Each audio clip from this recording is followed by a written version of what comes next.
Delhi police ने Rajasthan Royals के खिलाड़ी सिद्धार्थ त्रिवेदी को सरकारी गवाह बनाया है। दिल्ली पुलिस ने सिद्धार्थ त्रिवेदी का बयान बतौर सरकारी गवाह दर्ज किया। सिद्धार्थ ने बताया कि उसे फिक्सिंग के फंदे में लाने के लिए अजीत चंदेला ने 50,000 रुपए दिए थे और खरीदारी भी कराई थी।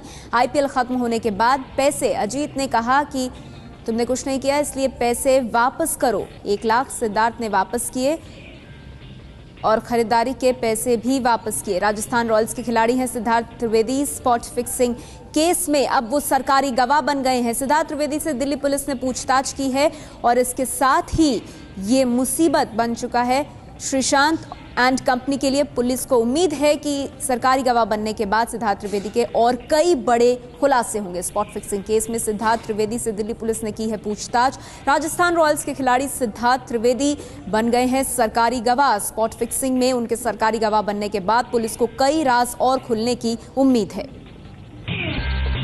हमारे साथ हैं बीसीसीआई के संयुक्त सचिव अनुराग ठाकुर साहब, उनसे बात करते हैं। बीसीसीआई अध्यक्ष श्रीनिवासन को इस्तीफा दे देना चाहिए, उन पर जो दबाव बनाया जा रहा है? मैंने आज बीसीसीआई के अध्यक्ष और सचिव दोनों से बात की है। पिछले कुछ दिनों से बहुत सारे मेंबर से बात भी की है और सबका ये मानना था कि एक बोर्ड मीटिंग बुलानी चाहिए। लेकिन क्या आप बीसीसीआई अध्यक्ष को बदलने की मांग के साथ खड़े हुए हैं या उनसे अलग हैं? देखिए, बदलने ना बदलने की बात टीवी चैनल्स पर नहीं की जा सकती, बोर्ड मीटिंग में की जाएगी कि कैसे खेल को सुधारा जाए, कैसे बीसीसीआई की छवि को सुधारा जाए और उसमें जो भी कदम उठाने होंगे वो बीसीसीआई के मेंबर्स वहां आकर अपने सुझाव देंगे। संयुक्त सचिव होने के नाते भी बहुत सारे सदस्यों से मैंने व्यक्तिगत तौर पर बात की और मुझे लगता है सभी का ये मानना था कि बोर्ड को मीटिंग बुलानी चाहिए। अध्यक्ष मीटिंग बुलाएंगे तो उससे लाभ मिलेगा। सभी सदस्य अपनी बात सड़कों पर कहने के बजाय बोर्ड मीटिंग में कहेंगे और बीसीसीआई कहीं ना कहीं एक निर्णय लेने में सक्षम होगी कि कैसे क्रिकेट की छवि को सुधारा जा सके। बीसीसीआई के सूत्रों के हवाले से खबर है कि श्रीनिवासन को हटाने के लिए बीसीसीआई की स्पेशल जीबीएम बुलाई जा सकती है। श्रीनिवासन को हटाने के लिए वोटिंग तक कराई जा सकती है। श्रीनिवासन लगातार इस बात को लेकर अड़े हुए हैं कि उन्होंने कुछ गलत नहीं किया और इस्तीफा नहीं देंगे, लेकिन लगता है कि श्रीनिवासन को अब हटाने की तैयारी हो रही है। सूत्रों के मुताबिक अगले 3-4 दिन में अगर श्रीनिवासन इस्तीफा नहीं देते तो उन्हें हटाने पर वोटिंग हो सकती है। बीसीसीआई की स्पेशल बैठक में इस मुद्दे पर फैसला लिया जा सकता है। बीसीसीआई की जनरल बॉडी में कुल 30 सदस्य हैं, जिनमें से करीब 14 सदस्यों को श्रीनिवासन के पद पर बने रहने के खिलाफ माना जा रहा है। आईपीएल में स्पॉट फिक्सिंग और सट्टेबाजी के बाद पहली बार बोले हैं सचिन तेंदुलकर। तेंदुलकर ने कहा कि गलत वजहों से क्रिकेट की चर्चा पर हमेशा दुख होता है। सचिन तेंदुलकर ने कहा है कि बीते 2 हफ्तों की घटनाएं बहुत हैरान और निराश करने वाली रही हैं। मुझे हमेशा दुख होता है जब क्रिकेट गलत कारणों से सुर्खियों में हो। आईपीएल में मुंबई इंडियंस की इस सीजन में जीत के बाद सचिन तेंदुलकर ने आईपीएल से संन्यास ले लिया था।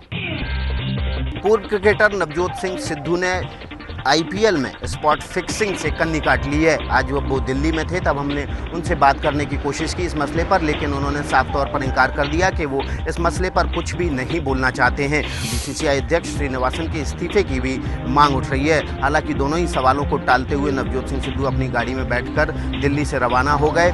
लंबे समय बाद नवजोत सिद्धू दिल्ली आए थे और ये माना जा रहा था कि वो पार्टी अध्यक्ष राजनाथ सिंह से भी मुलाकात करेंगे। राजनाथ सिंह से मुलाकात करने की वजह थी, पिछले 2 महीने पहले उनकी पत्नी ने फेसबुक पर लिखा था कि अब नवजोत सिद्धू अमृतसर से लोकसभा चुनाव नहीं लड़ना चाहते हैं, लेकिन राजनाथ सिंह के दिल्ली से बाहर होने की वजह से उनकी मुलाकात नहीं हो पाई। फिलहाल नवजोत सिद्धू देश से लंदन के लिए रवाना हो गए हैं।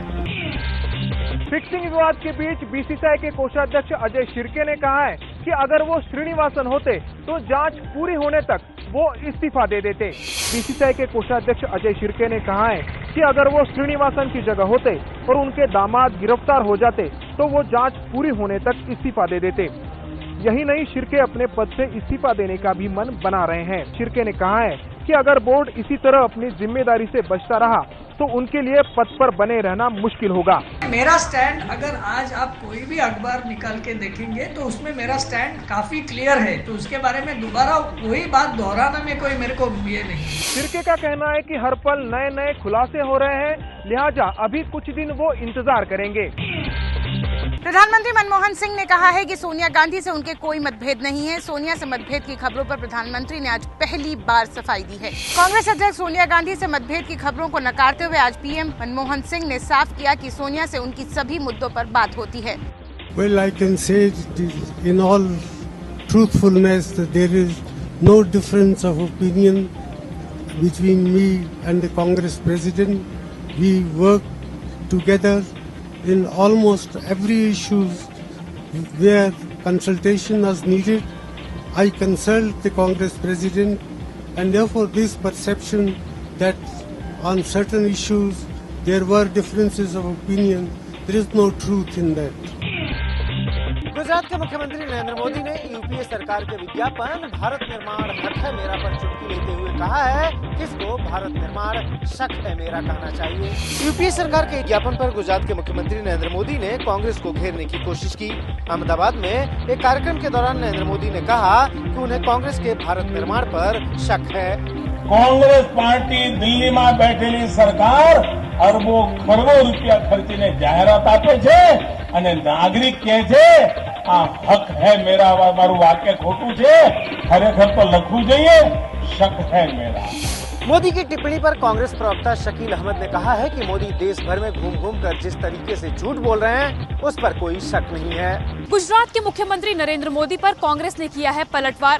मोदी ने भारत निर्माण हक है मेरा को शक है मेरा कहकर कांग्रेस को घेरने की कोशिश की तो सूचना प्रसारण मंत्री मनीष तिवारी ने उन पर हमला बोल दिया।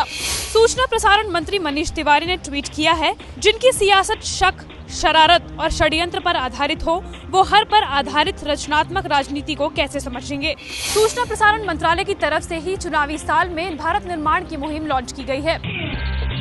नक्सली हमले में मारे गए छत्तीसगढ़ कांग्रेस के प्रदेश अध्यक्ष नंद कुमार पटेल के परिजनों से गृह मंत्री सुशील कुमार शिंदे ने आज मुलाकात की। शिंदे ने नक्सली हमले को आतंकवादी हमले से भी बड़ा बताया। केंद्रीय गृह मंत्री सुशील कुमार शिंदे ने नंद कुमार पटेल के परिवार को सांत्वना देते हुए न्याय दिलाने का भरोसा दिलाया। रायगढ़ के नंदेली गांव में पटेल के घर पहुंचे शिंदे से पटेल के परिवार के लोगों ने हमले को लेकर सुरक्षा में हुई चूक की शिकायत की। हमले के वक्त शिंदे अमेरिका में थे। कहीं न कहीं यहाँ सिक्योरिटी फेलियर है, ये क्या है, ये इंक्वायरी करें। सकृत दर्शन में तो लगता है कि कहीं न कहीं गलती है। नक्सलवाद से निपटने के लिए शिंदे ने राज्य के बड़े पुलिस अधिकारियों के साथ साथ सुरक्षा अधिकारियों के साथ भी आज रायपुर में चर्चा की। देश की अर्थव्यवस्था के लिए बेहद बुरी खबर आई है। साल 2012-13 में आर्थिक विकास दर महज 5% रही है, जो पिछले 10 सालों में सबसे कम है। साल 2004-5 में आर्थिक विकास दर 7% थी, जो साल 2005-6 में 9.5%, साल 2006-7 में 9.6%, साल 2007-8 में 9.3% और साल 2008-9 में 6.7% थी। साल 2009-10 में देश की तरक्की की रफ्तार 8.6% थी, जो 2010-11 में बढ़कर 9.3% हो गई। साल 2011-12 में विकास दर 6.2% रही, लेकिन साल 2012-13 में आर्थिक विकास दर 5% ही रही। आर्थिक विकास इतनी कम रहने का असर देश में नौकरियों समेत कई क्षेत्रों पर पड़ेगा, जिससे आम आदमी भी प्रभावित होगा। 10 साल में आर्थिक विकास के सबसे खराब आंकड़े और अंतर्राष्ट्रीय बाजारों की मंदी की वजह से भारतीय शेयर बाजारों में जबरदस्त गिरावट देखने को मिली है। हफ्ते के आखिरी कारोबारी दिन शेयर बाजारों ने गिरावट के साथ शुरुआत की। एनएसई का निफ्टी 6100 के नीचे खुला, वहीं बीएसई का सेंसेक्स 20,000 के नीचे आ गया। गिरावट का सिलसिला कारोबार खत्म होने तक बढ़ता ही गया। एक समय सेंसेक्स की गिरावट 500 पॉइंट के आसपास तक पहुंच गई थी। जब कारोबार खत्म हुआ तो सेंसेक्स 455 अंक गिरकर 19,760 पर पहुंच चुका था और निफ्टी 138 अंक गिरकर 5,986 पर बंद हुआ। शेयर बाजार में आज भारी गिरावट देखने के लिए मिली। रियल्टी शेयर करीब 3.5% तक टूटे, वहीं oil and gas, bank, FMCG, power और मेटल सेक्टरों में 2.5% से ज्यादा की गिरावट रही। डॉलर के मुकाबले रुपए के कमजोर होने की वजह से आईटी शेयरों में जरूर बढ़त देखी गई।